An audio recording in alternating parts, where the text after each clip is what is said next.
Welcome to a day in my life. Ngayong araw ay late na naman kaming nagising ni Anthony. Pero nagawa niya pa rin maglinis dito sa bahay. Sinasabayan niya pa ng pagkape niya. Hindi talaga yan siya mapalagay kapag madumi ang bahay. Kahit malate na, sige pa rin ang linis. Habang siya ay naglilinis, ako naman ay naliligo na. At sa sobrang tagal ko nga maligo guys, marami na rin siya nalilinisan. Umabot na siya hanggang dito sa labas. Ewan ko ba kung bakit ganun? Araw-araw naman kami naglilinis ng bahay. Pero araw-araw din dumudumi. Kayo rin ba na-experience niya rin yung ganun? Nakakaloka diba? Pero ganun talaga. Everyday yan, paulit-ulit. Dito nga ay tapos na ako maligo.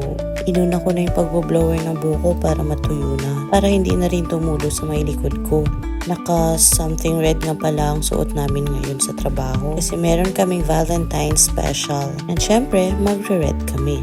At dito nga, tapos na rin maligo si Anthony. Sobrang bilis yan talagang maligo guys. Tingnan nyo, hindi pa ako tapos dito mag-ayos. Tapos na siya agad. Pati ready na siya, nakapag-jacket pa. Samantala ako hindi pa rin tapos.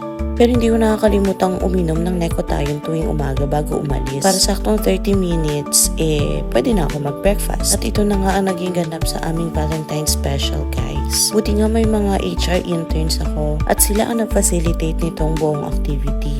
Dito naman ay kahit papano ay mabigyan natin ng kasiyahan, ng saya, ng tuwa.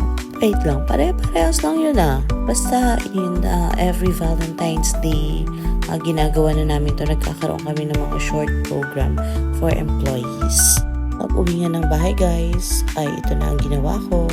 Naghugas na ako ng mga pinagkainan at pinagkamitan. Masasabi ko talaga na paghuhugas talaga ng mga pinggan, mga plato, whatsoever sa lababo, yan ang pinakagusto kong gawaing bahay. Feeling ko kasi pagka dumadalo yung tubig sa aking mga kamay, parang nawawala yung mga problema ko.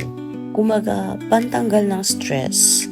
Yeah, may nagsabi lang nito sa akin dati and na-realize ko na, oo nga totoo. I-try nyo guys, pag stress kayo, maka-effective din sa ito nga ay magte-take na ako ng Ovarsitol. Tapos sweet-sweetan lang. Tapos anay ko tayo, mamaya ko lang iinumin bago matulog. Good night guys!